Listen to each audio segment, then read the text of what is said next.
साथियों SSC GD का exam अब कहा जाए तो बहुत नजदीक आपके सामने, यानी कि लगभग कहा जाए तो बहुत अधिक समय साथियों नहीं है। तो अब मैं आपको एसएससी जीडी परीक्षा 2025 के लिए जो कुछ भी पढ़ाऊंगा वो सब कुछ साथियों सेलेक्टेड पढ़ाऊंगा।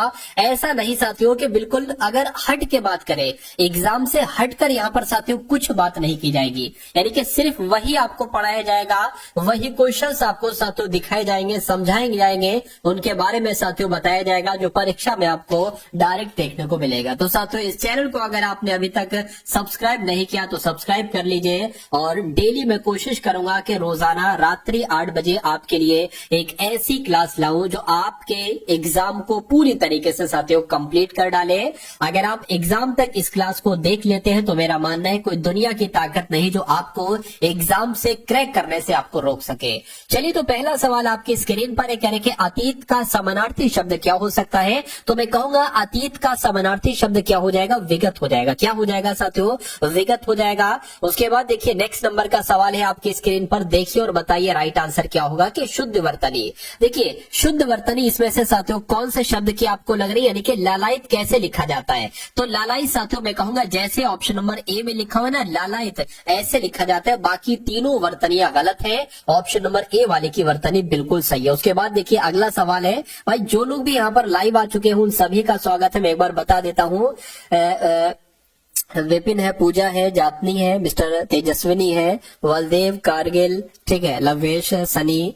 चलिए तो सभी का भाई स्वागत है। अब यहाँ पर बात करें सुमति शब्द की विलोम की अगर बात करें तो सुमति का विलोम क्या हो जाएगा, कुमति हो जाएगा। यानी कि अगर सुमति का विलोम पूछा जाए तो कुमति बताना, और कुमति का विलोम पूछा जाए तो सुमति बताना, ठीक है ना। चलिए उसके बाद देखिए अगला सवाल है, कह रहे कि निम्नलिखित में से शुद्ध वर्तनी वाला शब्द कौन सा है। इसमें से आपको बताने के निमीलित कैसे लिखा जाता है। क्या निमीलित ऐसे लिखा जाता है, मैं कहूंगा नहीं। क्या ऐसे लिखा जाता है, तो नहीं। ऐसे लिखा जाता है, नहीं साथियों। निमीलित कैसे लिखा जाता है, जैसे आपका ऑप्शन नंबर ए में लिखा हुआ है, निमीलित ऐसे लिखा जाता है। उसके बाद देखिए कह रहे कि पहाड़ के निचले हिस्से को क्या कहा जाता है। क्या पहाड़ का जो निचला हिस्सा होता है ना साथियों, उसको क्या कहा जाता है, मुझे बताइए। अगर आपसे पूछा जाता है कि पहाड़ के ऊपरी भाग को क्या कहा जाता है, तो पहाड़ के ऊपरी भाग को क्या कहा जाता है, आदित्यका कहा जाता है। ये बहुत टॉप लेवल का क्वेश्चन मैंने आपको बताया है कि पहाड़ के ऊपरी भाग से अगर पूछे तो आदित्यका कहा जाएगा, लेकिन पहाड़ का निचला भाग अगर आपसे पूछे तो उपत्यका कहा जाएगा,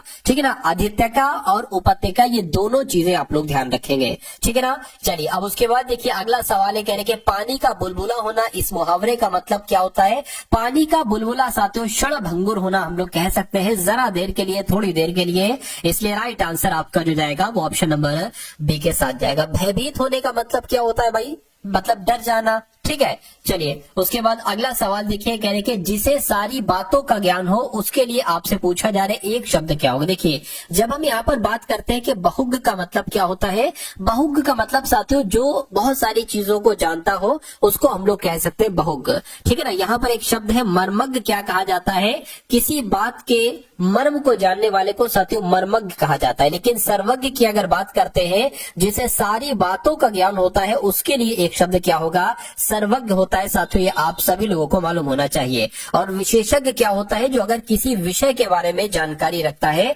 ठीक है ना, विषय का ज्ञान होता है तो उसको विशेषज्ञ कहा जाता है। अब उसके बाद देखिए काले तिल चबाना साथियों, काले तिल चबाने का मतलब आपसे पूछा जा रहा है।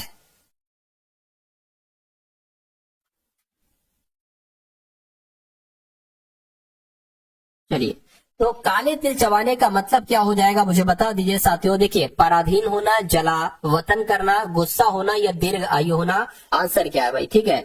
चलिए सर प्लीज जल्दी आइए, ठीक है, क्लास तो चल रही है, 2-3 मिनट हो चुके हैं, ठीक है। काले तिल चबाने का मतलब क्या होता है, तो मैं कहूंगा पराधीन होना इसका मतलब होता है, पराधीन होना। आंसर आपका जो जाएगा वो ऑप्शन नंबर किसके साथ जाएगा साथियों, ऑप्शन नंबर ए के साथ जाएगा। अगला देखिए खाली जगह वाला शब्द है, आपसे यहाँ पर पूछा जा रहा है कि 100 रुपयों के टिकट चोरी हुए, यहाँ पर ये वाला शब्द आएगा, या 100 रुपयों के टिकट चोरी हुए, ये आएगा या ये आएगा या साथियों ये शब्द आएगा। मैं कहूंगा साथियों 100 रुपए के टिकट चोरी हुए, रुपए आना चाहिए। और रुपए कैसे लिखा जाता है, मैं कह सकता हूं रुपए साथियों ऐसे लिखा जाता है। और ऐसे कहां पर लिखा हुआ है, मैं कहूंगा ऑप्शन नंबर सी में लिखा हुआ है। तो कुल मिला के आपका राइट आंसर जो होना चाहिए वो ऑप्शन नंबर सी के साथ जाएगा। अब देखिए, अगर ये सवाल आपके एग्जाम में आता है तो इसमें मैं कहूंगा 90% बच्चा इस सवाल में गलती करेगा। कुछ लोग ये लगा देंगे, कुछ लोग ये लगा देंगे, कुछ लोग ये लगा देंगे, लेकिन जो ऑप्शन नंबर सी वाला लगाएंगे ना, नंबर उन्हीं को मिलेंगे, गेनिंग पॉइंट उन्हीं को मिलेंगे। तो मैं कहूंगा साथियों, मैं सब कुछ कंप्लीट आपको करवा दूंगा एसएससी जीडी एग्जाम के लिए, यानी कि तनिक सी भी, जर्रा बराबर भी चीज मैं नहीं छोड़ूंगा जो एग्जामिनर पूछे और वो चीज आपको ना आती हो। तो आप लोग रोजाना रात्रि 8 बजे कोशिश करा करिए, मैं भी करूंगा कि डेली साथियों आपको क्लास दे पाऊं। अब कह रहे कि साथियों दिए हुए शब्द के सर्वाधिक उपयुक्त समानार्थी शब्द बताइए, यानी कि अंबर का समानार्थी शब्द आपसे यहाँ पर साथियों पूछा जा रहा है, मुझे बताइए। देखिए, अंबर की अगर बात करते हैं तो अंबर को तो साथियों व्योम कहा जाता है। क्या कहा जाता है? व्योम कहा जाता है। पीतांबर की अगर बात करें तो पीतांबर को साथियों चक्रपाणी भी कहा जाता है। आपसे पूछा जा सकता है कि पीतांबर का समानार्थी शब्द क्या हो सकता है, तो चक्रपाणी आप लोग ध्यान रखेंगे, ठीक है ना। इसको हम लोग व्योम को क्या कह सकते हैं, या अंबर को हम लोग क्या कह सकते हैं साथियों? आकाश कहते हैं, गगन कहते हैं, ठीक है ना, गगन कहते हैं, नभ कहते हैं, ठीक है, आसमान कहते हैं, ये आप लोग ध्यान रखेंगे। और अगर हम सोम की बात करते हैं तो सोम का मतलब पता क्या होता है? सोम का मतलब होता है अमृत। सोम का मतलब होता है साथियों सुधा। सोम का मतलब अमृत होता है और अमीय भी होता है। क्या होता है? अमीय भी होता है और साथियों पीयूष भी होता है, यानी कि इतनी जानकारी आपको मालूम होना चाहिए। अब उसके बाद देखिए, अगला सवाल है आपकी स्क्रीन पर। इस सवाल को साथियों देखिए और फटाफट यहाँ पर आप लोग मुझे बता दीजिए कि आपका राइट आंसर क्या होगा। मेरी नजर क्योंकि साथियों कमेंट की तरफ, सर आप मेरे कमेंट नहीं पढ़ते, बिल्कुल पढ़ते भाई सबके, ठीक है, सबके कमेंट पढ़ते हैं। चलिए, क्योंकि अब कमेंट मान लीजिए बहुत तेजी से निकल रहे हैं तो उसमें दिक्कत होती है। चलिए खैर कोई दिक्कत नहीं है, मैं समय समय पर 1-2 मिनट में कमेंट भी आपके देखता रहता हूं। कह रहे कि खाली जगह को भरिए। कह रहे कि रवि के जन्मदिन पर दोस्तों ने उसे एक एल्बम अनुदान दिया, एल्बम दान दिया, भेंट दिया, उपहार दिया, यानी कि इस खाली जगह में कौन सा शब्द आएगा मुझे बताइए। देखिए, रवि का जन्मदिन है तो उसको एक एल्बम उसके गिफ्ट के रूप में दी गई है, यानी कि उपहार के रूप में दी गई। तो यहाँ पर क्या आना चाहिए साथियों? उपहार आना चाहिए। राइट आंसर जिनका ऑप्शन नंबर डी है बिल्कुल करेक्ट है। अब उसके बाद देखिए, ये सवाल साथियों बहुत आपसे पूछा जाता है, कई बार आपके एग्जाम में पूछा जा चुका है। कहने के जिसके हाथ में वीणा हो उसके लिए साथियों एक शब्द क्या हो सकता है, फटाफट बता दीजिए। तो जिसके हाथ में वीणा हो साथियों उसके लिए एक शब्द क्या होगा, बताइए। बहुत अच्छा सवाल है साथियों, यहां पर आप लोग आंसर बता दीजिए। जिसके हाथ में वीणा हो के लिए एक शब्द क्या होगा?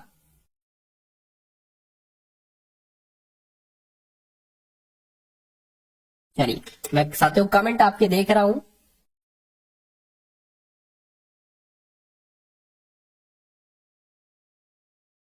चलिए, तो आंसर जिनका भी साथियों डी होना चाहिए, मैं कहूंगा आंसर आपका डी हो जाएगा। चक्रपाणी नहीं कहेंगे साथियों, उसको क्या कहेंगे? सरस्वती कहेंगे। आंसर आपका जाएगा ऑप्शन नंबर डी के साथ। उसके बाद देखिए, कौन सा विलोम युग्म सही नहीं है साथियों, मुझे बताइए। तो यहां पर अगर बात करते हैं साथियों, देखिए क्रय की जब हम बात करते हैं, क्रय का विलोम तो विक्रय होता है। क्रय का मतलब खरीदना, विक्रय का मतलब बेचना। एकत्रित का विलोम क्या होता है? तो एकत्रित का विलोम तो विकिरण होता है, ये भी बिल्कुल सही है। जय की बात करें, जय का विलोम अजय होता है, ये भी बिल्कुल सही है। लेकिन आहार का विलोम बिहार नहीं होता है, मैं कहूंगा आहार का विलोम क्या होता है? अनाहार होता है। तो कौन सा साथियों विलोम युग्म सही नहीं है? मैं कहूंगा ऑप्शन नंबर डी वाला सही नहीं है। तो इसलिए आपका राइट आंसर किस ऑप्शन के साथ जाएगा? ऑप्शन नंबर डी के साथ, सी के साथ। उसके बाद देखिए, नेक्स्ट नंबर का सवाल है, कह रहे कि दिए गए शब्द का समानार्थी शब्द बताइए, यानी कि सूर्य का आपको बताना है समानार्थी शब्द क्या हो सकता है साथियों, फटाफट बताइए। देखिए, सूर्य की जब हम बात करते हैं ना, तो सूर्य का आपसे समानार्थी शब्द पूछा जा रहा है, मुझे बताइए। चलिए, तो इस प्रकार आपका राइट आंसर जो होगा वो किस ऑप्शन के साथ जाएगा? वो आदित्य के साथ जाएगा, क्योंकि सूर्य को आदित्य भी कहा जाता है। नेक्स्ट नंबर का सवाल है आपकी स्क्रीन पर, देखिए। अच्छा, यहां पर अगर बात करें, ठीक है ना, मयंक यहां पर लिखा हुआ, मयंक की अगर बात करें मतलब इसको चंद्रमा का ये समानार्थी हो जाएगा। उसके बाद देखिए, सुव्यवस्था यहां पर एक शब्द आपको दे रखा है, कहने के इस शब्द में से विलोम नहीं है, ये आपको यहां पर बताना है। देखिए, सुव्यवस्था का विलोम कौन सा नहीं है? अच्छा, अगर मैं आपसे ये पूछूं कि सुव्यवस्था का विलोम कौन कौन सा है, तो सुव्यवस्था का विलोम कुव्यवस्था है, बिल्कुल सही। सुव्यवस्था का विलोम अव्यवस्था है, बिल्कुल सही। सुव्यवस्था का विलोम कहीं ना कहीं गड़बड़ी भी हो जाएगा, बिल्कुल, लेकिन सुचारू सुव्यवस्था का विलोम नहीं होगा। अब नहीं होगा तो यही आपका क्या हो जाएगा, राइट आंसर हो जाएगा। तो बहुत ध्यान से आपको इसको प्रश्न को पढ़ना है, कंफ्यूजन में आपको गलत नहीं करना है। अब उसके बाद देखिए नेक्स्ट नंबर का सवाल है साथियों, आपके स्क्रीन पर देखिए सवाल को और मुझे बता दीजिए कि दहेज प्रथा समाज के लिए अभिशाप है या दहेज प्रथा समाज के लिए अपराध है या सम्मान है या साथियों अपमान है। कौन सा शब्द यहाँ पर बिल्कुल सही आएगा? मैं कहूंगा दहेज प्रथा समाज के लिए अभिशाप है। आंसर जिनका भी ऑप्शन नंबर ए है बिल्कुल करेक्ट है। उसके बाद देखिए कहने के जो इंद्रियों की पहुंच से बाहर हो उसके लिए एक शब्द क्या हो सकता है, बताइए। तो जो इंद्रियों की पहुंच से बाहर हो उसको क्या कहा जाता है? उसको इंद्रियातीत कहा जाता है। क्या कहा जाता है साथियों? उसको इंद्रियातीत कहा जाता है। आप सभी लोगों को मालूम होना चाहिए, ठीक है ना। चलिए, तो जिनका भी आंसर, ये बहुत टॉप लेवल का क्वेश्चन है, मैं कहूंगा आपके एग्जाम में साथियों क्वेश्चन आपको देखने को मिलेगा। जो इंद्रियों की पहुंच से बाहर हो उसको क्या कहा जाता है? उसको इंद्रियातीत कहा जाता है। अगला सवाल है कहने के अंधेरी रातों वाला पखवाड़ा, इसके लिए एक शब्द क्या होगा? तो इसको क्या कहेंगे? देखिए अंधेरी रातों वाले पखवाड़े को क्या अमावस्या कहेंगे, ठीक है ना, या शुक्ल पक्ष कहेंगे या कृष्ण पक्ष कहेंगे या मलमास कहेंगे, बताइए। चलिए देखिए, अगर मैं आपको यहां पर बताऊं, अगर मैं आपको यहां बताऊं कि कृष्ण पक्ष किसको कहा जाता है, तो अंधेरी रातों वाले पखवाड़े को क्या कहा जाता है? कृष्ण पक्ष कहा जाता है। लेकिन जब हम बात करते हैं शुक्ल पक्ष किसे कहा जाता है, तो उजाले रातों वाली, क्या उजाला भी तो होता है ना, उजाले रातों वाली, क्या साथियों, उजाले रातों वाला जो पखवाड़ा होता है ना, उजाले रातों वाली जो पखवाड़ा होता है उसको क्या कहते हैं? उसको शुक्ल पक्ष कहते हैं। तो आप लोग कृष्ण पक्ष याद रखेंगे किसको कहते हैं और शुक्ल पक्ष याद रखेंगे किसको कहते हैं। तो ये बिल्कुल एग्जाम के पॉइंट ऑफ व्यू से बहुत इंपॉर्टेंट क्वेश्चंस मैं आपको करवा रहा हूं हिंदी के। यानी कि आंखें दिखाना, इस मुहावरे का मतलब क्या होता है? रोखापन, आंखों में रोग होना नहीं, शर्म करना, बहुत गौर से देखना नहीं, मैं कहूंगा आंखें दिखाना यानी कि रूखापन कहीं ना कहीं हम लोग कह सकते हैं। अगला सवाल देखिए, अब साथियों देखिए हिंदी के आपने कितने क्वेश्चन देखे? पूरे के पूरे 20 क्वेश्चन देखे। और अब आप लोग यहाँ पर देखेंगे सामान्य ज्ञान के प्लस करंट अफेयर के टॉप लेवल के कितने क्वेश्चन साथियों? पूरे पूरे 20 क्वेश्चन। उसके बाद रीजनिंग के क्वेश्चन देखेंगे और मैथ के क्वेश्चन हम लोग देखेंगे। तो जिन लोगों ने अभी तक क्लास को लाइक नहीं किया साथियों, सभी लोग क्लास को एक बार लाइक कर दीजिए। चलिए करेंगे ईस्टर का त्योहार, इसमें से किस दिन पर मनाया जाता है? तो ईस्टर के त्योहार की अगर बात करें, ये साथियों रविवार को मनाया जाता है ईस्टर का त्योहार। आंसर आपका सी के साथ जाएगा। भद्रा वन्यजीव अभ्यारण्य किस राज्य में है? तो अगर आपके एग्जाम में पूछे कि भद्रा वन्यजीव अभ्यारण्य किस राज्य में है, तो आपको कर्नाटक बता देना है। अगला सवाल, 20 क्वेश्चन बहुत तेजी के साथ गुजरेंगे आपके सामने से, बस आपको अपने मनोमस्तिष्क को हाजिर नाजिर रखते हुए, यानी कि बिल्कुल अटेंशन, बिल्कुल ध्यान पूर्वक इस क्लास को देखना है। अगर आप ऐसा करोगे तो ये 20 के 20 सवाल आपके मनोमस्तिष्क में कैसे फीड हो जाएंगे ये आप भी नहीं जानते। चलिए कहने के न्योरा वैली नेशनल पार्क ये कहां पर स्थित है? तो ये तो पश्चिम बंगाल में स्थित है। कौन सा national park? Neora valley national park ये पश्चिम बंगाल में स्थित है। उसके बाद देखिए निम्नलिखित में से किस नगर को एड्रियाटिक की रानी कहा जाता है? तो अगर आपसे सवाल पूछा जाए कि वेनिस को, या आपसे सवाल पूछा जाए एड्रियाटिक की रानी किसे कहा जाता है, तो वेनिस शहर को एड्रियाटिक की रानी कहा जाता है। उसके बाद देखिए विंडी सिटी के नाम से किसको जाना जाता है? तो विंडी सिटी के नाम से शिकागो को जाना जाता है। ये आप सभी लोगों को मालूम होना चाहिए। आंसर जिनका ऑप्शन नंबर ए है बिल्कुल करेक्ट है। अगला सवाल आपके स्क्रीन पर कहने के खेल दिवस कब मनाया जाता है? 22 अप्रैल को, 26 जुलाई को, 29 अगस्त को या साथियों 2 अक्टूबर को? फटाफट कमेंट करके बताइए। तो जिनका भी आंसर, जो लोग भी यहाँ पर ऑप्शन नंबर सी के साथ है, यानी कि खेल दिवस 29 अगस्त को मनाया जाता है, उन सभी का आंसर बिल्कुल करेक्ट है। अगला देखिए कह रहे कि विश्व हस्त प्रक्षालन, जिसको कह सकते हैं धुलाई दिवस, ये कब मनाया जाता है? तो धुलाई दिवस की जब हम बात करते हैं साथियों, तो 15 अक्टूबर को मनाया जाता है धुलाई दिवस। यानी कि अगर आपसे पूछ लिया जाए कि विश्व हस्त प्रक्षालन दिवस कब मनाया जाता है, तब भी आपको 15 अक्टूबर बताना है। आपसे पूछ लिया जाए धुलाई दिवस कब मनाया जाता है, तब भी आपको 15 अक्टूबर ही बताना बताना है। उसके बाद देखिए नेक्स्ट नंबर का सवाल है, कह रहे गुजरात के जो चालुक्य वंश था ना, इस वंश का संस्थापक कौन था? तो मैं कहूंगा मूल राज प्रथम गुजरात के चालुक्य वंश के संस्थापक थे। अगला सवाल है, कह रहे चंदेल वंश की स्थापना किसने की थी? तो चंदेल वंश की स्थापना तो नन्नुक ने की थी और इनको चंद्रवर्मन भी कहा जाता है। तो आपका सही जवाब जो जाना चाहिए वो किस ऑप्शन के साथ जाना चाहिए? वो ऑप्शन नंबर ए के साथ जाना चाहिए। अगला देखिए, कह रहे कि अंग्रेजी शासन काल में भारत का कौन सा क्षेत्र अफीम उत्पादन के लिए प्रसिद्ध था? मुझे बताइए। तो यहाँ पर आपका राइट आंसर साथियों किस ऑप्शन के साथ जाएगा? मैं कहूंगा कि बिहार आपका बिल्कुल सही जवाब है। यानी कि जब अंग्रेजों का शासन काल था उसमें से सबसे ज्यादा अफीम का उत्पादन किस राज्य में किया जाता था? तो मैं कहूंगा सबसे ज्यादा उत्पादन उस समय अफीम का बिहार में किया जाता था, जिनका आंसर ऑप्शन नंबर ए बिल्कुल करेक्ट है। अगला सवाल आपकी स्क्रीन पर पूछा जा रहा है आपसे कि भारत की जनगणना में ऋणात्मक वृद्धि, वैसे तो आपने साथियों हमेशा धनात्मक वृद्धि देखी होगी, ठीक है ना। आप देखते होंगे कि हर साल हर 10 साल में जनसंख्या में धनात्मक वृद्धि होती है, यानी कि जनसंख्या बढ़ जाती है। जितने करोड़ है तो कुछ करोड़ और बढ़ जाती है। लेकिन आपसे पूछा जा रहा है कि वो 10 साल ऐसे कौन से थे जिसमें जनसंख्या में धनात्मक वृद्धि न होकर ऋणात्मक वृद्धि हुई थी? तो मैं कहूंगा वो दशक था साथियों 1911 से लेकर 1921 तक का। इसमें एक बहुत खतरनाक बीमारी सामने आई थी, जैसे कि मैं कहता हूं साथियों हर 100 वर्षों में ना, हर 100 वर्षों में लगभग एक ऐसी बीमारी आती है पूरी दुनिया में जो बहुत ज्यादा लोगों को ले जाती है, ठीक है ना। उसकी वजह से लोग मृत्यु को पा जाते हैं। तो 1911 से 1921 के बीच में भी 1911 के बाद से एक ऐसी बीमारी आई थी जिसमें हजारों लाखों लोग साथियों मृत्यु को पा चुके थे। इसलिए यहाँ पर ऋणात्मक वृद्धि हुई थी साथियों, जनसंख्या घटी थी यहाँ पर। चलिए, तो 1911 से 21 का दशक आप लोग ध्यान रखेंगे। उसके बाद आपके सामने सवाल है, कह रहे कि भारत में जनसंख्या वृद्धि की दर अधिक है, क्योंकि आपको यानी कि जनसंख्या वृद्धि हो रही है, क्यों हो रही है? क्योंकि जन्म दर और मृत्यु दर दोनों ही अधिक बनी हुई है। अरे भाई, अगर जन्म दर भी अधिक होगी, मृत्यु दर भी अधिक होगी, तो जनसंख्या वृद्धि नहीं, जनसंख्या बराबर होगी।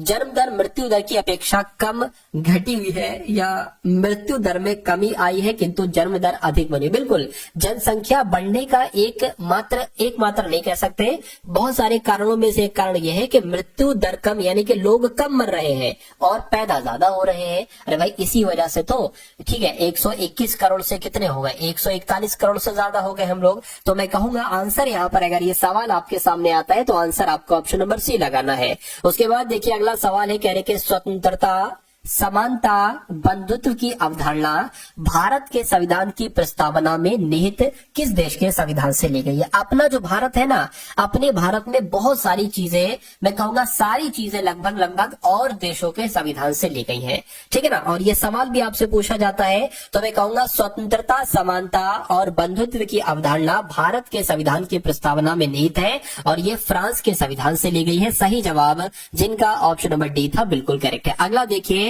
कह रहे निम्नलिखित में से भारतीय राजव्यवस्था में सर्वोच्च है, यानी कि जो अपनी राजव्यवस्था है ना, इसमें सबसे ऊपर कौन है? तो सबसे ऊपर साथियों संविधान है। आंसर आपका ऑप्शन नंबर सी हो जाएगा। उसके बाद देखिए, किसने कहा है कि भारत एक अर्धसंघात्मक राज्य है? तो ये किसका कथन? ये कथन आपसे एग्जाम में बहुत पूछा जाता है और इस बार साथियों उम्मीद है कि आपसे ये सवाल पूछा जाए, ठीक है ना। ये सवाल एमटीएस में पूछा था, अच्छा एमटीएस में पूछा था, बहुत अच्छी बात है। तो जीडी के एग्जाम में भी आपसे पूछा जा सकता है। तो किसने कहा था, अगर आपसे पूछे कि भारत एक अर्धसंघात्मक राज्य है, तो मैं कहूंगा केसी व्हीलर ने यह कहा था कि भारत एक केसी व्हीलर ने कहा था कि भारत एक अर्धसंघात्मक राज्य है, ये आपको मालूम होना चाहिए। उसके बाद देखिए कह रहे कि अब यहाँ पर देखिए 5 क्वेश्चन हम लोग देख लेते हैं एकदम टॉप लेवल के करंट अफेयर के, क्योंकि 20 सवाल आपके एग्जाम में आते हैं, जिसमें से 15 सवाल मैं आपको कराता हूं साथियों जीके के और बचे 5 सवाल मैं आपको कराता हूं करंट अफेयर के। तो अब 5 सबसे दमदार, सबसे इंपॉर्टेंट 2024 के 5 क्वेश्चन देखेंगे करंट अफेयर के। आपसे पूछा जाएगा आपके एग्जाम में कि बैडमिंटन खिलाड़ी ने, यानी कि किस बैडमिंटन खिलाड़ी ने ल्यूवेन में महिला सिंगल्स का खिताब जीता है? तो इनका नाम है अनमोल खरब और ये बैडमिंटन खिलाड़ी है। आपसे ये भी पूछा जा सकता है कि अनमोल खरब का संबंध किस खेल से है? तो बैडमिंटन से है। तो कुल मिला के अनमोल खरब ने ल्यूवेन में महिला सिंगल्स का खिताब जीता है। आपको आपको मालूम होना चाहिए।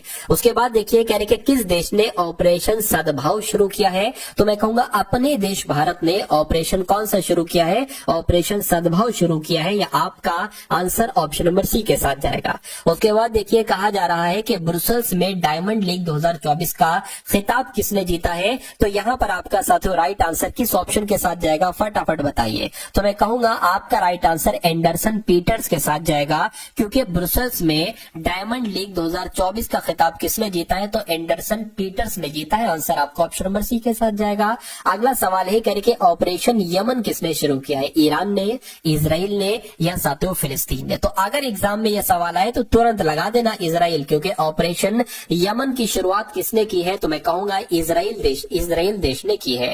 नेक्स्ट नंबर का सवाल है कह कौन सा देश वैश्विक साइबर सुरक्षा सूचकांक में टियर 1 पर पहुंच गया है। तो कौन से देश की बात चल रही है, मैं कहूंगा अपने भारत की बात चल रही है, यानी कि अपना भारत देश वैश्विक साइबर सुरक्षा सूचकांक में टियर 1 पर पहुंच गया है। आंसर आपका ऑप्शन नंबर सी अगर है तो मैं कहूंगा आंसर आपका बिल्कुल करेक्ट भाई, बहुत बढ़िया, वेरी गुड क्लास। तो अब यहाँ पर साथियों हम लोग देख लेंगे कौन से क्वेश्चन, मैं कहूंगा रीजनिंग के एकदम टॉप लेवल के साथियों क्वेश्चन हम लोग यहाँ पर देखेंगे। तो अब आप लोग यहां पर साथियों तैयार हो जाइए, सबसे सटीक और सबसे शानदार रीजनिंग के क्वेश्चन आपके सामने से गुजरेंगे, और मैं कहूंगा जैसा आपका इस बार पेपर आएगा वैसे क्वेश्चंस मैं आपको करवाने वाला हूं।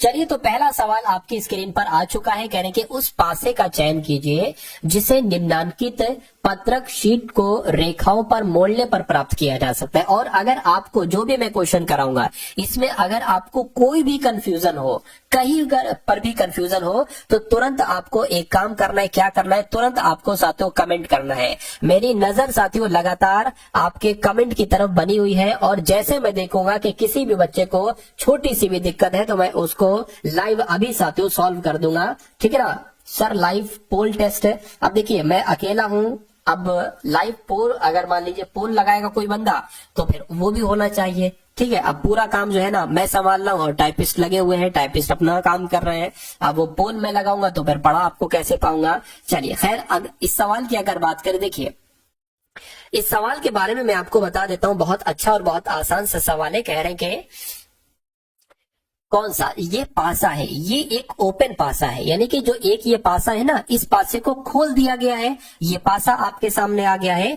तो ये पूछा जा रहा है कि इस पासे को अगर मोड़ा जाए तो कौन कौन सा पासा, ठीक है, मोड़ने पर कौन सा पासा बनाया जा सकता है। ये वाला पासा बनाया जा सकता है, ये वाला या ये वाला। अब देखिए साथियों मैं आपको एक चीज यहाँ पर बता देता हूँ, अगर आपसे सवाल ये पूछा जाता कि ये खुला हुआ पासा है या बंद पासा है, बताइए 4 का विपरीत संख्या पर कौन सा होगा। यानी कि अगर मान लीजिए 4 यहाँ पर है ना, तो इस यहाँ पर साथियों कौन सी संख्या होगी, तो 4 से हम इसको कर देते हैं, यानी कि 4 का विपरीत क्या हो जाता, 3 हो जाता, या 3 का विपरीत क्या हो जाता, 4 हो जाता। उसी प्रकार अगर 1 का विपरीत आपसे पूछा जाता तो 6 हो जाता, 1 का विपरीत क्या हो जाता, 6 हो जाता।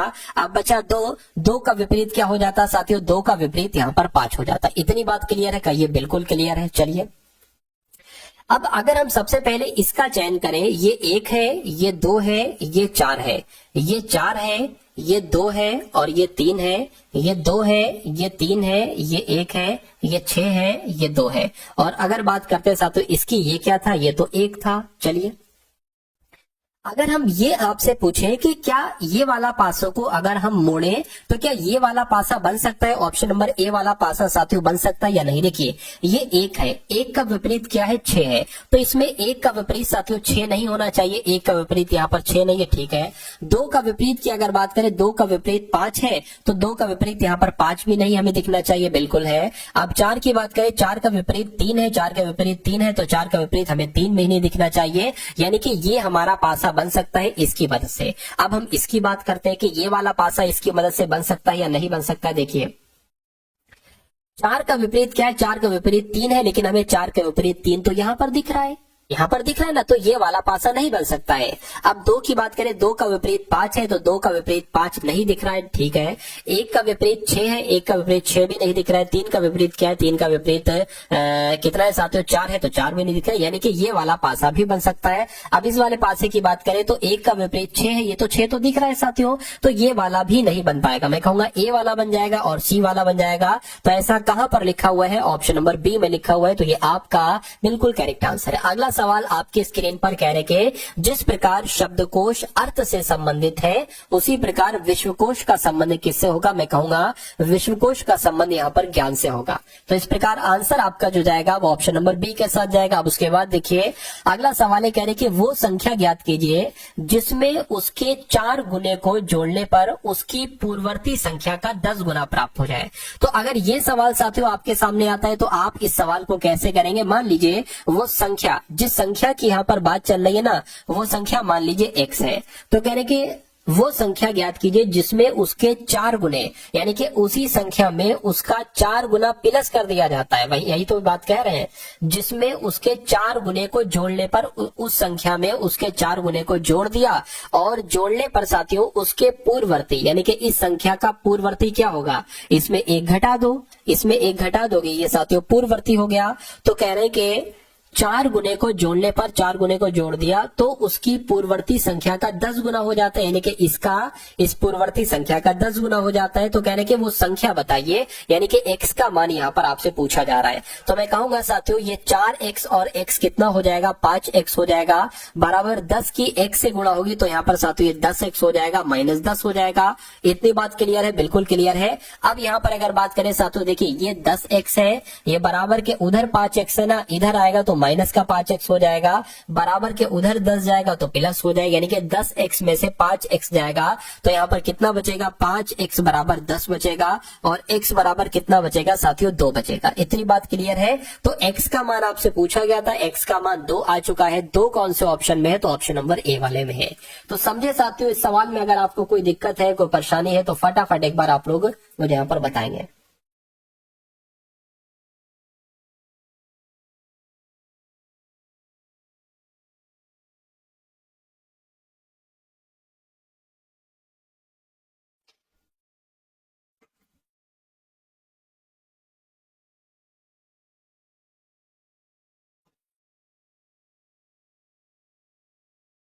चलिए, तो सभी का आंसर यहाँ पर ऑप्शन नंबर ए आ चुका है, और मैं मानूंगा कि सभी को यहाँ पर बिल्कुल 100% समझ में आ चुका है।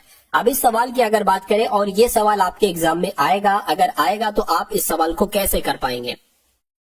पूरी रीजनिंग के साथ सबसे टॉप लेवल के यहाँ पर मैंने क्वेश्चंस लिए। कह रहे कि GREW है, तो GREW को साथियों क्या लिख दिया गया है, 209224 लिख दिया गया है। कैसे लिख दिया गया है, तो आपसे पूछा जा रहा है। तो उसी प्रकार TYPE से क्या लिखा जा सकता है, मुझे बताइए। देखिए GREW है ना, जी अगर बात करें साथियों, यहाँ पर जी का अपोजिट क्या होता है, जैसे कि मैं आपको बता देता हूँ। आपको एक तो प्लेस वैल्यू मालूम होना चाहिए कि ए 1 पर होता है, बी 2 पर होता है, सी 3 पर होता है, डी 4 पर होता है, ई 5 पर होता है। उसी प्रकार आपको यह मालूम होना चाहिए कि ए का अपोजिट जेड होता है, बी का अपोजिट वाई होता है, सी का अपोजिट एक्स होता है, और डी का अपोजिट डब्ल्यू होता है। ऐसे आपको सारे मालूम होना चाहिए। तो मैं अगर कहूं जी का अपोजिट क्या होता है, तो जी का अपोजिट होता है साथियों टी। आर का अपोजिट क्या होता है साथियों, आर का अपोजिट होता है आई। ई का अपोजिट क्या होता है साथियों, वी होता है। डब्ल्यू का अपोजिट मैंने आपको बताया डी होता है। तो बस कुछ नहीं करना है। टी किस नंबर पर होता है, 20 पर। आई किस नंबर पर होता है, 9 पर। वी किस नंबर पर होता है, 22 पर। डी किस नंबर पर होता है, 4 पर। तो जो ये संख्या लिखी हुई है, मेरा मानना है कि वही संख्या ये लिखी हुई है, यानी कि पहले इन लेटर्स का अपोजिट लेटर्स लिखा गया और उनकी संख्या लिख दी, तो ये संख्या आपको मालूम पड़ गई। अब अगर हम बात करें कि इसका कैसे लिख पाएंगे साथियों, टी, वाई, पी और ई। तो टी का अपोजिट क्या होता है साथियों, मैं कह सकता हूं साथियों जी होता है। वाई का अपोजिट क्या होता है, मैंने आपको बताया बी होता है। पी की अगर बात करें, पी का अपोजिट के होता है, और ई का अपोजिट क्या होता है साथियों, वी होता है। तो मैं कहूंगा ये जी 7 पर होता है, बी 2 पर होता है, के 11 पर होता है, वी 22 पर होता है। यानी कि 72 11 22 कहां पर लिखा हुआ है, 72 11 22 ऑप्शन नंबर बी में लिखा हुआ है। तो जिनका आंसर ऑप्शन नंबर बी है, मैं कहूंगा बिल्कुल करेक्ट। और मैं देख पा रहा हूं साथियों कि अंजना का, ठीक है, अनीश का, प्रियंका का भी आंसर जा रहा है, लवली का, बाबू, रेखा का, अजय, ठीक है, सभी का आंसर बिल्कुल करेक्ट जा रहा भाई, बहुत बढ़िया, वेरी गुड क्लास। अब उसके बाद देख लीजिए साथियों, नेक्स्ट नंबर का सवाल है। इस सवाल को देखिए और मुझे बताइए कि आपका राइट आंसर यहाँ पर क्या होगा। कह रहे कि जैसे CREAM को FPJYZ लिखा जा सकता है, उसी प्रकार CHECK को क्या लिखा जा सकता है। बस इतनी सी बात आपसे यहाँ पर पूछी जा रही है। तो यहाँ पर अगर बात करें साथियों, एक काम करिए, एक काम आप ये कर सकते हैं, आप देखिए ये सी होता है, ये सी होता है 3 पर, एफ होता है 6 पर, तो कितना प्लस किया गया है, 5 प्लस किया गया है। ये आर होता है 18 पर, 18 से साथियों 16 हो गया है, मैं कहूंगा 2 माइनस किया गया है, ठीक है। ई होता है 5 पर, जे होता है 10 पर, कितना प्लस किया गया है, 5 प्लस किया गया है। ए होता है 1 पर, वाई होता है साथियों, वाई ये तो माइनस हो जाएगा। अगर वाई से आप सॉरी ए से अगर वाई पर जा रहे हैं तो मैं कहूंगा साथियों यहाँ पर कितना घटा है, यहाँ पर 2 घटाया गया तो 2 घटा दिया। एम होता है 13 पर, जेड होता है साथियों किस पर, एम होता है 13 पर, जेड होता है 26 पर, कितना प्लस किया 13 और ये 26 यानी कि 13 यहाँ पर बढ़ा दिया गया। तो क्या यही लॉजिक, ये वाला लॉजिक इसमें फॉलो करेगा, हम थोड़ा सा देखते हैं। अगर आंसर हमें थोड़ा सा मिलता है तो यही लॉजिक लगाया जाएगा, वरना कोई और देखेंगे। सी 3 पर है, जब इसमें जोड़ेंगे तो मैं कहूंगा 3 और 3 6 यानी कि एफ आ जाएगा। एफ यहाँ पर है, यहाँ पर है, यहाँ पर है, यहाँ पर है। अब एच में 2 घटाएंगे तो साथियों एच 8 पर होता है, 2 घटाएंगे 6, 6 का मतलब क्या होता है साथियों, मैं कह सकता हूँ 6 का मतलब भी एफ होता है। तो डबल एफ यहाँ पर नहीं है, यहाँ पर नहीं है, ये तो 2 ऑप्शन कट गए। ई 5 पर होता है और 5 प्लस करेंगे 10 हो जाएगा, 10 पर होता है जे, जे यहाँ पर भी है और यहाँ पर भी है, कोई दिक्कत नहीं है। उसके बाद साथियों सी में 2 घटाना है तो मैं कहूंगा ए आ जाएगा। ए कहां पर है, ए इसमें नहीं है, देखिए ए इसमें नहीं है, इस वाले में है। मैं कहूंगा कि आंसर अगर आपका है ऑप्शन नंबर बी के साथ तो बिल्कुल करेक्ट है भाई, बहुत बढ़िया, वेरी गुड क्लास। और कई सारे लोगों का आंसर यहाँ पर पहले ही आ चुका था। आरपीएफ कांस्टेबल की एग्जाम कब होगी, आरपीएफ कांस्टेबल की एग्जाम तो मेरे ख्याल से जनवरी में है, जनवरी में स्टार्ट है आरपीएफ की, और फिर वो फरवरी में कोई एग्जाम नहीं है शायद, और फिर मार्च में, ऐसा मेरे सुनने में आया था। ठीक है, अगला सवाल देखिए, आपकी मतलब जनवरी में स्टार्टिंग है आपकी, ठीक है। अगला सवाल देखिए साथियों, आपके स्क्रीन पर है, देखिए और मुझे बताइए कि आपका राइट आंसर यहाँ पर क्या होगा। साथियों जिन लोगों ने अभी तक इस वीडियो को लाइक नहीं किया, मैं रिक्वेस्ट करूंगा कि वीडियो को आप सभी लोग लाइक कर दीजिए, क्योंकि आप अगर वीडियो को साथियों लाइक करते हैं तो मुझे बहुत अच्छा लगता है। मेरा मानना है कि मुझे मालूम होता है साथियों वहां से कि इतने लोगों में से इतने लोगों ने साथियों वीडियो को पसंद किया है, तो तुरंत वीडियो को लाइक कर दीजिए। और चैनल पर साथियों जो लोग नए हैं वो सभी लोग चैनल को जरूर सब्सक्राइब कर दीजिए। अब इस सवाल की अगर बात करें, करेंगे इन चारों ऑप्शन में से सबसे भिन्न ऑप्शन कौन सा है, सबसे अलग ऑप्शन कौन सा है, मुझे बताइए। चलिए देखिए, यहां पर अगर बात करते हैं साथियों, ये 4 पर है, ठीक है ना, और ओ 15 पर है, यू 21 पर आता है, यही तो है ना। ए 1 पर आता है, एच 8 पर आता है, और आई 9 पर आता है, और जी 7 पर आता है, एन 14 पर आता है, यू 21 पर आता है। उसी प्रकार ओ 15 पर आता है, डी 4 पर आता है, एस 19 पर आता है। इतने, यही तो है ना साथियों, मैंने बिल्कुल ठीक लिखा है, बिल्कुल सही। अच्छा यहाँ पर अगर बात करें साथियों हम लोग, अच्छा यहाँ पर देखिए, ये जैसे कि 15 है, अगर इन दोनों को हम आपस में घटा दें तो हमें ये वाला नंबर प्राप्त हो रहा है। अच्छा यहाँ पर भी यही चीज है, इन दोनों को अगर हम आपस में घटा दें तो हमें ये वाला नंबर प्राप्त हो जाएगा। अरे भाई 19 में से 4 जाएगा तो 15 बचेगा, 21 में से 14 जाएगा तो 7 बचेगा, और 9 में से 8 जाएगा तो 1 बचेगा, 21 में से 15 जाएगा तो 6 बचना चाहिए, लेकिन यहाँ पर 4 बच रहा है। तो मैं कह सकता हूँ इन 3 में तो एक लॉजिक लगा है, लेकिन इस ए वाले में एक अलग लॉजिक लगा है। तो मैं कहूंगा सबसे भिन्न कौन सा ऑप्शन होगा, ऑप्शन नंबर ए वाला होगा, और यही आपका बिल्कुल करेक्ट आंसर हो जाता है भाई, बहुत बढ़िया, वेरी गुड क्लास। चलिए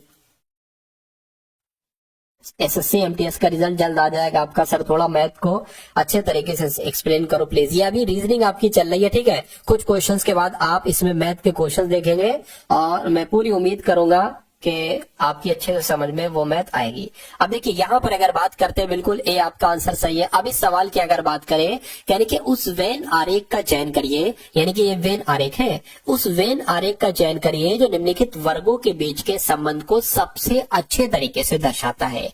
यात्री, जहाज, ट्रेन। अब आपको बताना है साथियों आंसर आपका क्या हो सकता है। देखिए मैं कहूंगा ये जहाज एक अलग चीज होती है और ट्रेन एक अलग चीज होती है, ठीक है। लेकिन जो यात्री होते हैं ना वो जहाज में भी बैठते हैं, वो साथियों ट्रेन में भी बैठते हैं। तो अगर मैं साथियों ऐसे करके बना दूं, एक काम करिए, मैं अगर साथियों यहाँ पर अगर बात करें, इसको हटा देता हूं, मैं ऐसे करूं, मान लीजिए ये कौन हो गए साथियों, ये यात्री हो गए, ठीक है ना। और कुछ यात्री मान लेते हैं साथियों, कुछ यात्री जो है ना ये ट्रेन से सफर करते हैं, कुछ यात्री ट्रेन से सफर करते हैं, और कुछ यात्री जो हो जाएंगे ना वो जहाज से सफर करते हैं, और हो सकता है कुछ यात्री अपने पैदल भी रवाना हो जाए, ठीक है। कुछ यात्री अपनी बाइक से हो जाए, कुछ यात्री भाई पानी वाली जहाज से यात्रा करे। तो मैं कहूंगा ऐसा सबसे बढ़िया वैन आरेख बनेगा।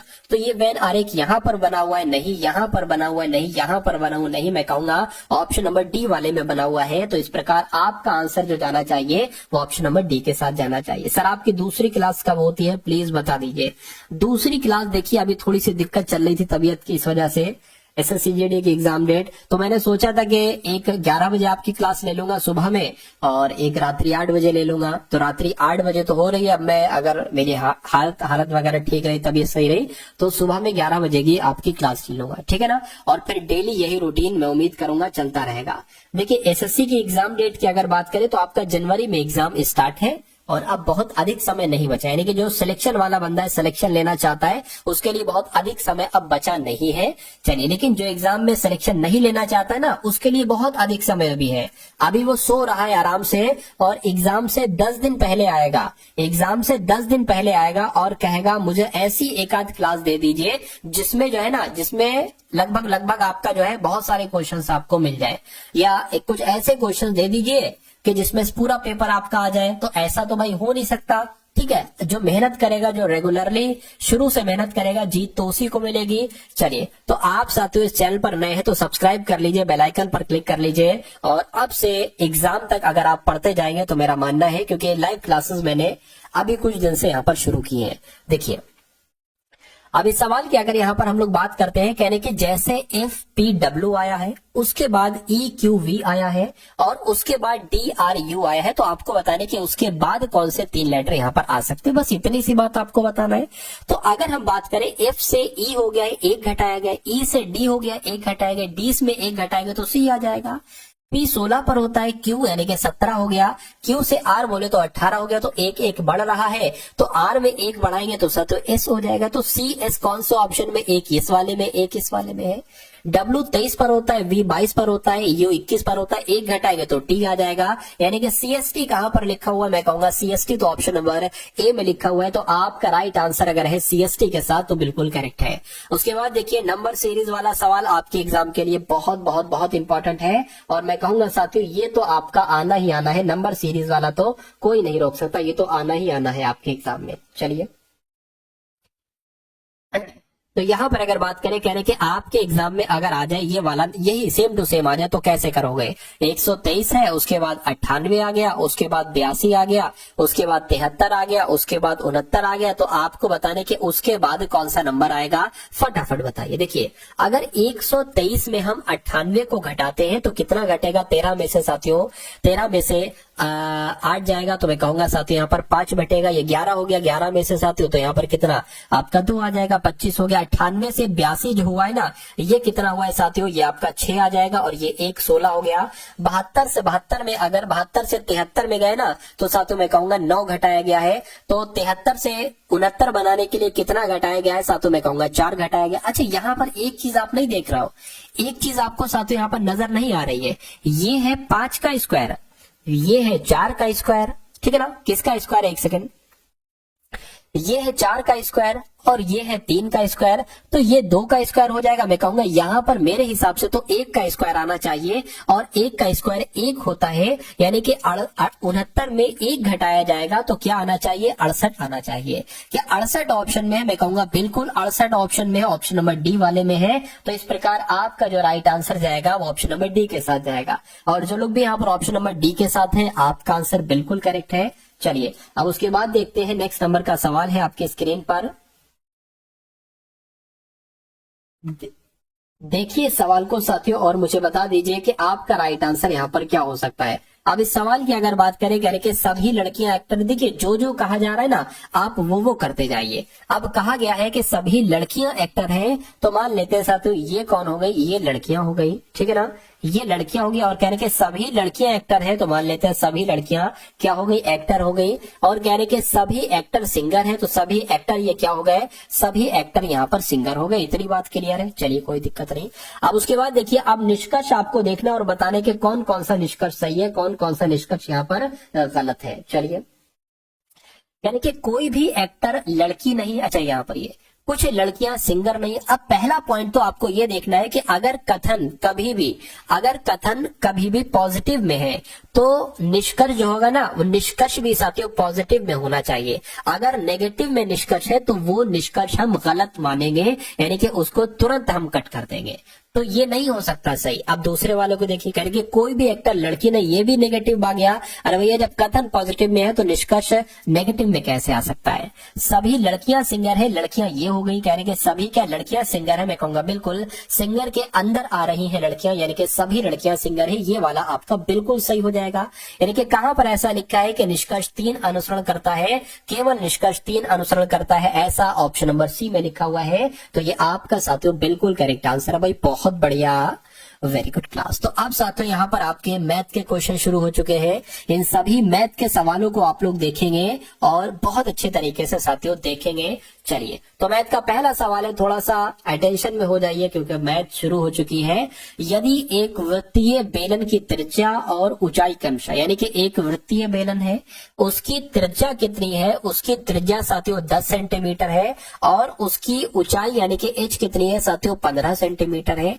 यानी कि एक तरफ अब एक गोला है, ठीक है ना, एक गोला है, उस गोले की त्रिज्या की अगर बात करें, उस गोले की त्रिज्या 5 सेंटीमीटर है, ठीक है ना। तो कहने के बेलन के वक्र पृष्ठीय क्षेत्रफल और गोले के वक्र पृष्ठीय क्षेत्रफल का अनुपात क्या होगा। देखिए, यहाँ पर दो चीजें आपसे पूछी गई है। एक तो पहली बार में पूछा जा रहा है कि भैया बताइए बेलन का वक्र पृष्ठीय क्षेत्रफल, मैं क्षेत्रफल को शॉर्ट में लिख रहा हूं, बेलन का वक्र पृष्ठीय क्षेत्रफल और गोले का क्या साथियों, गोले का वक्र, ठीक है ना, वक्र पृष्ठीय क्षेत्रफल का अनुपात आपको बताना है। पहले तो आपको सूत्र मालूम होना चाहिए कि बेलन का वक्र पृष्ठीय क्षेत्रफल का सूत्र क्या होता है, तो साथियों 2 पाई आर एच होता है। उसके अलावा आपको मानना चाहिए कि गोले का वक्र पृष्ठीय क्षेत्रफल का सूत्र क्या होता है, तो साथियों 4 पाई आर स्क्वायर होना चाहिए, ये आपको मालूम होना चाहिए, ठीक है ना। रिकॉर्ड कर लूंगी सर जी, बाय, गुड नाइट, रिकॉर्ड कर लेना, बाद में देख लेना क्या दिक्कत है, क्लास तो रहेगी हमेशा के लिए। अब देखिए, इसकी अगर बात करें तो यहाँ पर अगर बात करें, एक काम करो, इस 2 से ये कैंसिल हो गया, यानी कि यहाँ पर 2 आ गया, इस पाई से ये पाई कैंसिल हो गया, यानी कि अब आपके पास क्या है, सिर्फ आर है, सॉरी एक सेकेंड, अब आपके पास क्या है साथियों, आर है, एच है और आपके पास 2r स्क्वायर है।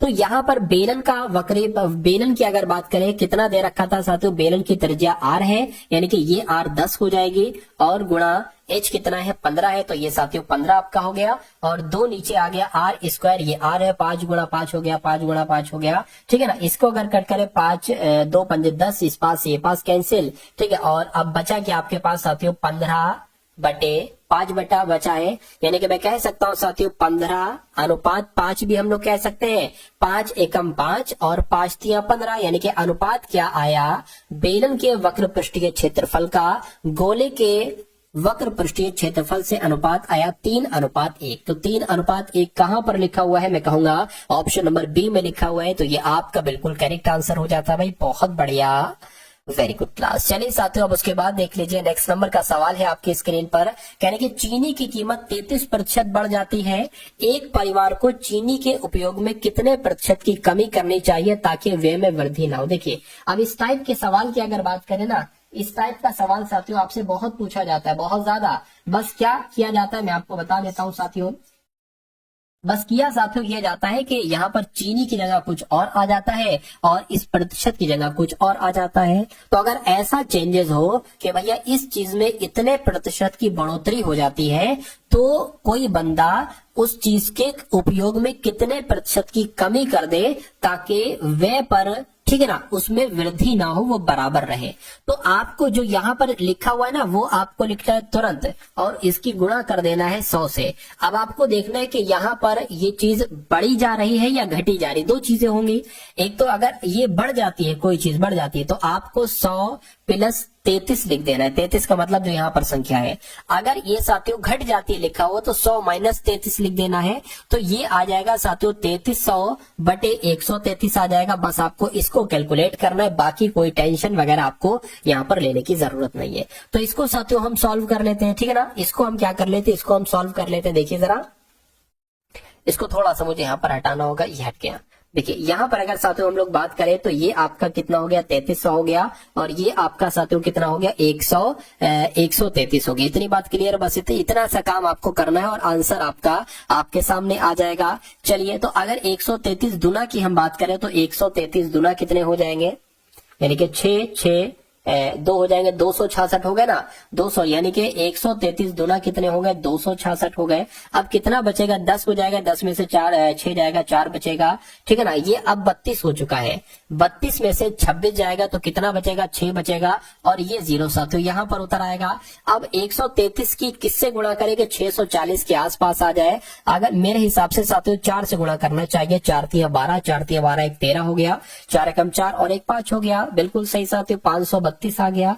ठीक, यहाँ पर 4 आ जाएगा, तो कितना आ गया साथियों। अब देखिए कुछ ना कुछ इसमें से बचेगा, तो मैं कहूंगा 24 तो यहाँ पर आ चुका है, तो इसको अगर कट करेंगे तो 24 पॉइंट करके कुछ आएगा, और 24 पॉइंट करके किस ऑप्शन में लिखा हुआ है, ऑप्शन नंबर डी में लिखा हुआ है। तो इस प्रकार आपका राइट आंसर जो जाएगा वो ऑप्शन नंबर डी के साथ जाएगा, ठीक है ना। तो मैं कहूंगा साथियों पूरा सॉल्व करने की जरूरत ही नहीं रही, आपने 24 देख लिया और पॉइंट में कुछ आ रहा है तो आप डी लगा के आगे बढ़ जाएंगे। चलिए, उसके बाद देखिए नेक्स्ट नंबर का सवाल है साथियों, आपके स्क्रीन पर देखिए सवाल को और बताइए सही जवाब आपका क्या हो सकता है, बताइए।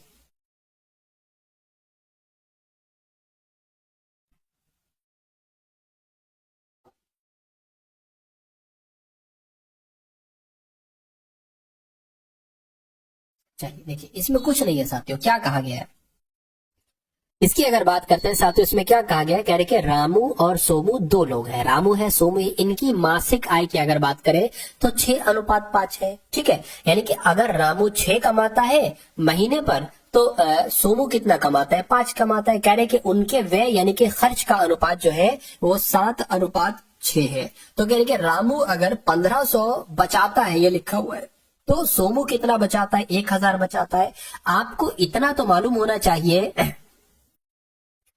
ठीक है, आपको इतना तो मालूम होना चाहिए साथियों, क्या अगर मान लेते हैं साथियों ये आपकी आय है, अगर हम साथियों इस आय में से क्या घटाते हैं, अगर हम इस आय में से साथियों बचत को घटाते हैं, ठीक है ना, तो आपका क्या निकल आता है, आपका साथियों खर्च निकल आएगा, यानी कि आपका व्यय निकल आएगा। आपका क्या निकल आएगा साथियों, आपका व्यय निकल आएगा। तो अगर हम साथियों बात कर लेते हैं कि रामू की आय कितनी है, 6x है, ठीक है ना। 6x में से अगर हम साथियों इसकी बचत कितनी है, 1500 इसकी बचत है, तो इसकी अगर बचत हम घटा देते हैं तो हमारे पास साथियों कितना आ जाना चाहिए, हमारे पास इसकी क्या आ जाएगी साथियों, हमारे पास इसकी व्यय आ जाएगी, बिल्कुल व्यय आ जाएगी। उसी प्रकार बटे में करके साथियों हम सोमू का यही कर लेते हैं कि सोमू की आय 5x है, और इसकी अगर हम बचत को घटा देते हैं यानी कि 1000 घटा देते हैं तो इसकी कितनी रह जाएगी, वह कितना बचेगा, 6 बचेगा। यह बात क्लियर है, बिल्कुल क्लियर है। अब साथियों इसको आप कैलकुलेट करा सकते हो, क्या करा सकते हो, आप इसको कैलकुलेट करा के x का मान निकाल सकते हो, और जब आपका x का मान निकल जाए तो आंसर निकालना बहुत आराम हो जाएगा। क्यों, क्योंकि रामू की मासिक आय आपसे पूछी गई है और रामू की मासिक आय है 6x है, तो x का मान जब निकल जाएगा उसकी गुणा 6 से आपको कराना है, बस आंसर आ जाएगा। तो इसको कैलकुलेट कराओ तो कितना आ जाएगा साथियों, आपका 6 छंग 36 हो गया, 36x 15 पंजे 75, 15 छक्का 90 हो गया, यानी कि 9000 हो गया यहाँ पर, बराबर 7 पंजे आपका 35 हो गया, 35x माइनस 7000 हो जाएगा, 7 की गुणा 1000 से करेंगे। इतनी बात क्लियर है, कहिए बिल्कुल क्लियर है। उसके बाद देखिए, अब देखिए 36x है ना, बराबर के उधर है 35x, जब इधर आएगा तो 36x माइनस 35x हो जाएगा, जिसमें से x बचेगा। अब ये 9000 उधर चला जाएगा साथियों, जब 9000 उधर चला जाएगा तो मैं कहूंगा ये क्या हो जाएगा, ये प्लस का हो जाएगा, ठीक है। ये जब प्लस का हो जाएगा ना, ठीक है, तो 9000 माइनस 7000 हो जाएगा, तो कितना बचेगा, इसमें से 2000 बचेगा, यानी कि x बराबर आपके सामने जो आ गया है वो 2000 आ गया है। तो बस मैंने आपसे कहा था कि रामू की मासिक आय कितनी है, रामू की मासिक आय 6x है, तो जब x बराबर 2000 है तो साथियों क्या हो जाएगा, 6 गुणा 2000 हो जाएगा। तो रामू की मासिक आय कितनी निकल कर आ जाएगी, 12,000 निकल कर आ जाएगी। और 12,000 कौन से ऑप्शन में है, तो ऑप्शन नंबर ए वाले में। इसी प्रकार आप से अगर पूछा जाता सोमू की मासिक आय कितनी है, तो साथियों हम 2000 की गुणा साथियों 5 से करा देते, 10,000 सोमू की मासिक आय हो जाती। चलिए अब उसके बाद देखिए नेक्स्ट नंबर का सवाल है आपके स्क्रीन पर, इस सवाल को देखिए और बताइए। सर जी कुछ समझ नहीं आ रहा है मुझे। ठीक है, देखिए देखिए आप जो हो, हाँ सुन रहा हूं। देखिए ऐसा है कि मैं, अच्छा इस क्वेश्चन को आप समझिए, बिल्कुल बहुत आराम से समझिए, बहुत धैर्य के साथ समझिए। ठीक है, आप बिल्कुल अभी नए हो, मुझे ऐसा लग रहा है कि अभी आपने बिल्कुल, आपकी शुरुआत है तभी आपकी समझ में नहीं आ रहा है। आपको एक काम करना चाहिए कि जो भी मैं क्वेश्चंस करवाऊं उनको आप तैयार करिए, क्योंकि आपका मैं समझ चुका हूं सब, बिल्कुल आपका बेसिक, आपको बेसिक नॉलेज भी बहुत कम है, लेकिन कोई दिक्कत नहीं है। अगर आप अच्छे तरीके से पढ़ेंगे, औरों से अधिक मेहनत करेंगे, तो आप उनके बराबर आ जाएंगे। ठीक है, अब मैंने आपको सिर्फ सिंपल सी बात इस क्वेश्चन में इतना बताया कि x अनुपात y 5:2 है, यानी कि जहां पर आपको x दिखे वहां पर आप 5 लिख देना, इतना तो कर सकते हो। और जहां पर आपको y दिखे वहां पर आप 2 लिख देना, इतना तो कर सकते हो बस। ठीक है, अब ये 8x लिखा हुआ है, तो 8 गुणा, अब देखिए इनके बीच में गुणा है, ये x अलग है। अब x का मान मैंने 5 बताया तो 5 आ गया, -9 लिखा है 9। अब 9 गुणा y है, 9 गुणा y का मतलब 2 है, तो 2 लिख दिया। ठीक है ना। चलिए उसके बाद अगर बात करें 14x लिखा है, यानी कि 14 गुणा x है, तो 14 तो लिख दिया, गुणा x का मान कितना है, 5 है, तो यहाँ पर 5 आ गया। -13 की अगर बात करें, 13 गुणा 2 यहाँ पर आ जाएगा। 8 पंजे 40 आ गया, 9 दूना 18 आ गया, अनुपात आ गया, 14 पंजे 70 आ गया, 13 दूना 26 आ गया, कितना आ गया, 26 आ गया। 13 दूना कितना आ गया साथियों, 26 आ गया। चलिए कोई दिक्कत नहीं है। अब यहाँ पर अगर बात करते हैं साथियों, 40 में से 18 घटाएंगे 22 आ जाएगा, और 70 में से साथियों, 70 में से अगर 26 घटाते हैं तो 44 आ जाएगा। यानी कि मैं कहूंगा साथियों 22 एकम 22 और 22 दूना 44, तो इनका अनुपात क्या आ जाएगा, 1:2 आ जाएगा। और 1:2 कौन से ऑप्शन में लिखा हुआ है, ऑप्शन नंबर सी वाले में लिखा हुआ है। तो क्या ये सवाल आपकी समझ में नहीं आया, ये सॉल्यूशन आपकी समझ में नहीं आया? अगर समझ में आया है तो बहुत अच्छी बात है। ठीक है, अब अगला सवाल देखिए, और साथियों देखिए, जो बिल्कुल देखिए मैं सवाल का हर एक चीज आपको बताता हूँ, बिल्कुल बेसिक से मैं आपको बताने की कोशिश करता हूँ कि सारी चीजें आपकी जो है ना वो समझ में आ जाए।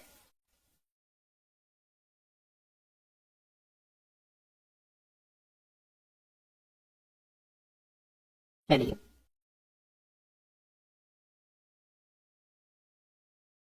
हाँ इस सवाल में क्या है, कह रहे कि किसी स्कूल में लड़कियां हैं और लड़के हैं, इनकी संख्या का अनुपात 8:7 है। देखिए लड़कियां कह रहे हैं कि अगर 8 है तो लड़के 7 हैं।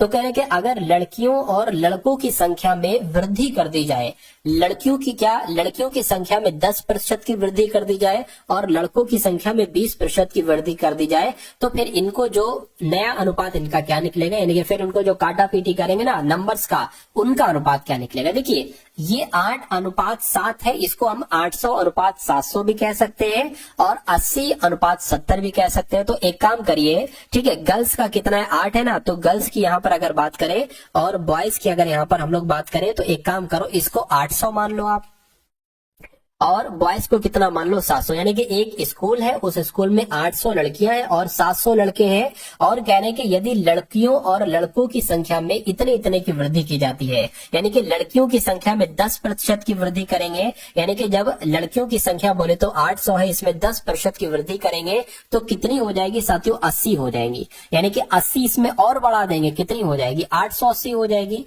उसके बाद लड़कों की संख्या में 20% की वृद्धि की गई है, लड़कों की संख्या में साथियों 20% की वृद्धि की गई है। तो अगर हम 700 का 20% निकाले तो कितना निकल जाएगा, 20 एकम 20, 20 पंजे 100 हो जाएगा, 5 एकम 5, 5 एकम 5 हो गया, 5 चौक 20, यानी कि 140 हो जाएगा। तो 700 में 140 प्लस करिए, 840 आ जाएगा। कहने का मतलब ये है कि भैया हमने वृद्धि कर दी इतनी और इतनी, तो इनका नया अनुपात कितना निकला, इनका नया अनुपात निकला 880:840।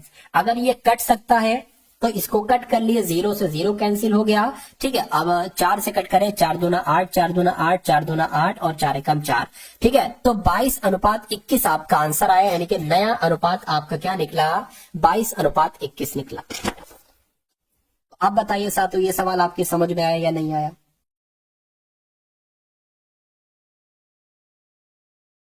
जसरुद्दीन मलिक जी, मैं आपकी बात मैंने सुन ली थी। ठीक है, दोबारा आप बोल दीजिए।